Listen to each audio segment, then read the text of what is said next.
Hello everyone, today we will discuss about the amines chapter. What is amines, classification of amines and its structure. Amines, the species which are formed by the replacement of one or more H atoms of alkane, cycloalkane, benzene, side chain of benzene by amino group. This means if we take alkane, for example RC triple bond of H. If we remove the one hydrogen atom from the alkane, then this NH2 group is attained here and this one is completely formed amine. If we take cycloalkane, benzene के ऊपर H, अगर हम इस H atom को remove कर देंगे तो इसकी जगह NH2 आ जाएगा ये. Now we will study the classification of amines. First is aliphatic amines, जिसको हम अल्काइल अमीन्स भी बोल सकते हैं. एलिफेटिक अमीन्स वो कंपाउंड होते हैं जो एक या उससे ज़्यादा हाइड्रोजन एटम रिमूव करेंगे. किस में से? अमोनिया में से. मीन्स अगर हम अमोनिया में से अगर एक हाइड्रोजन एटम को रिप्लेस करेंगे तो वो हम एलिफेटिक अमीन बनेगा उससे.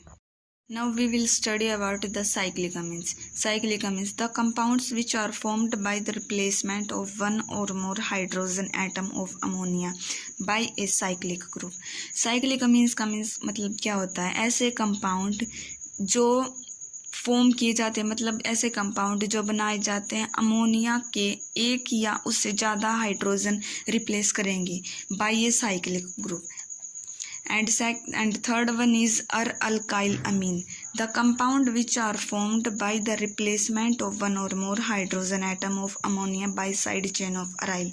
देखो इसमें तो side chain of aryl group में से की हेल्प से हाइड्रोजन रिमूव होगा, इसमें साइक्लिक ग्रुप की हेल्प से, तभी तो इसको हम साइक्लिक अमीन बोलते हैं. और इसमें होना चाहिए aliphatic amines. Aliphatic amines means किसी भी अल्काइल ग्रुप से वो हाइड्रोजन एटम रिमूव होना चाहिए. जैसे कि हमने ये अमोनिया लिया, अगर मैं इस अमोनिया में से H एटम को रिप्लेस कर दूंगी, उसकी जगह कोई अदर कंपाउंड लगा दूंगी, जैसे CH3 लगा दिया, तो ये मेरा एलिफेटिक बनेगा, मीन्स अल्काइल अमाइन बनेगा. अगर मैं इसमें से एक H हटा के अगर मैं रिंग कंपाउंड लगा दूंगी तो ये मेरा साइक्लिक अमीन बनेगा.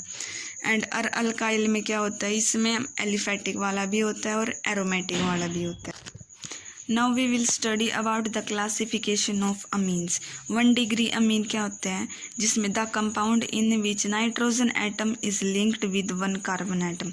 जैसे ये हमारा अमोनिया है, अगर मैं अमोनिया में से एक हाइड्रोजन को रिप्लेस करके ये ग्रुप लगा दूंगी, इट मीन्स जो N नाइट्रोजन है ये सिर्फ एक ही CH2 से कंबाइन है, एक ही CH2 से बाइंड है, तो ये हमारा प्राइमरी अमीन हो जाएगा. अगर मैं इसमें नाइट्रोजन एटम को अगर 2 अल्काइल ग्रुप के साथ लिंक करूँगी तो ये हमारा 2 डिग्री अमीन हो जाएगा.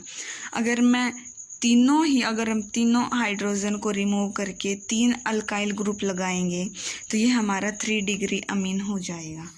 4 डिग्री अमोनियम साल्ट में क्या होता है? The compound in which N atom is linked with 4 carbon atom.